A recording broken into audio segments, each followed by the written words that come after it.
audience tickets are... Dropped by 2 or 3 seconds a lap.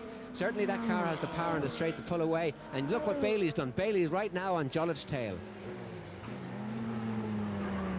And there we see him now, number 10, Alan Bailey, right up behind Rod Jolly, and it's very, very close indeed. Is he going to try and get by? Well, if the upchan, the blue flag being waved, that's just to let the back marker know that there are faster cars approaching and to allow them by. That's the number 21 car of David the Cooper T43, 1957. Your race leader still with just 3.5 laps to go in this historic Formula 1 Grand Prix is Rod Jolly, but Bailey closing all the time.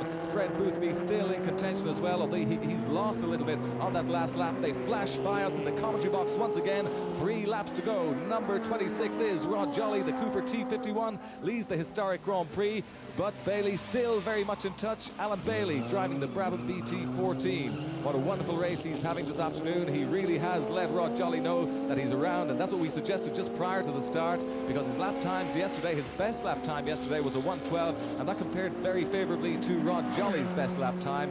At the moment, earlier on, Jolly did get into the 1:10s. He did a 1:11.74 last time round, so he knows the pressure is on, and you see the advantage he's opened up once again. So his mind seems to be on and off this race, David, but he's opened an advantage once again. Yeah, certainly I think it's he has the car advantage or the horsepower advantage, but he obviously isn't being transmitted to the road and possibly struggling with some gear problems there.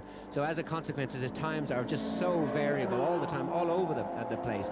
So looking further down the grid, we've got Hoole in 5th place, Pugh is in 6th, Cook 7th, Willins, Foster, Hayward, Jolliffe and Morris.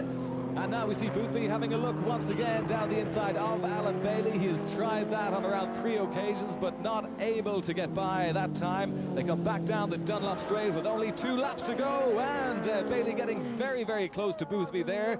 A rather strange maneuver. I don't think that was an attempt at overtaking. I don't know what it was, but 15 laps is really putting these drivers through their paces, but Jolly's put in another decent lap, 1 minute 11.56, Bailey 1 minute 12.08. So he has just over 2 seconds to make up if he's going to try and take the race victory this afternoon. But you'd have to say that Jolly is looking in a very commanding position now. There he is, the number 26 car, the Cooper T51, built in 1958, driven this afternoon by 50-year-old Rod Jolly. He's a great classic car enthusiast. He has a number of them. He restores them and builds them himself, and you have to say he does an excellent job. In fact, we're wondering what sort of engine is powering this car, because it really is flying around the Phoenix Park this weekend. But we still see that Alan Bailey is trying to close that gap. The number 10 car in this race, Bailey driving the Brabham BT14. This car was built 7 years after the race leader's car, but not able to make a significant impression at this stage.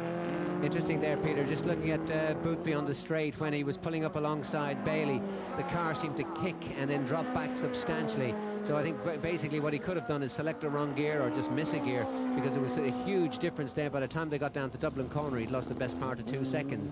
And just looking at the laps there, it shows up on the lap times. Bailey has been absolutely consistent with 1 minute 12 dead practically for the last several laps, and Boothby, that's last lap, was 1 minute 15.7. So previously he was around the 12 as well, so Boothby obviously had a big mistake there, but I think he's got going again, but he's going to have big difficulty probably to catch up on Bailey in 2nd place at this rate. Heading down towards the Ferry Glen for the final time, and there is our race leader, Rod Jolly. Bailey trying to get close, but I think he'll need a mistake now at this stage to get by Rod Jolly, but he has closed the gap ever so slightly. It was over 2 seconds when they crossed the start-finish line in front of us, but it is visually closer there.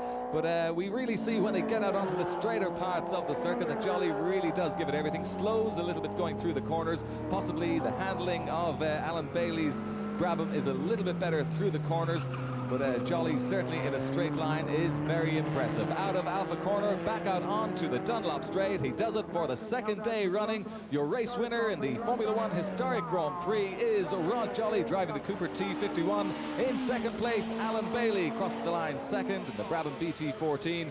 And 3rd is Fred Boothby. He takes a 3rd place, the same place as he finished yesterday, so Boothby on the podium once again. Confirmation of the official result. Rod Jolly in 1st place, the Cooper T51. Alan Bailey 2nd in the Brabham, and Fred Boothby 3rd, the Lotus. So there he is, the winner of the Rothmans Formula One Historic Grand Prix in association with his Stena Line. That is Rod Jolly. How well he drove this afternoon and indeed yesterday.